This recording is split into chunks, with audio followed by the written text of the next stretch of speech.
Good morning all. இன்றைக்கி ஒரு சூப்பரான ஒரு மோட்டிவேஷன் ஸ்டோரி பற்றி தான் பார்க்க போகிறோம். ஸோ ஒருத்தன் பார்த்திங்க அப்படின்னா, அவன் பிஸ்னஸில் வந்து ரொம்ப லாஸ் ஆகி அவன் வீட்டு திண்ணையில் உட்காந்துருக்கான். அவன் வீட்டு திண்ணைக்கு எதிர்த்தாப்புலேயே வந்து என்ன இருக்குது அப்படின்னா, ஒரு குப்பை தொட்டி இருக்குது. அந்த குப்பை தொட்டியில் முதல்ல வந்த ஒரு ஆள் வந்து அதில் இருக்கிற பேப்பர்லாம் பொறுக்கிட்டு போயிட்டாரு, சரியா? ஸோ ரெண்டாவது வந்த இன்னொரு ஆள் வந்து அதில் இருக்க அந்த பிளாஸ்டிக்கு அந்த மாதிரி ஐட்டங்களெல்லாம் பொறுக்கிட்டு போயிட்டார். மூணாவதாக வந்த அந்த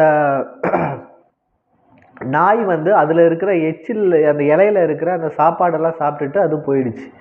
நாலாவதாக ஒரு பசுமாடு வருது. அந்த பசுமாடு வந்து அந்த மீதி இருந்த அந்த இலையை தின்னுட்டு போகுது.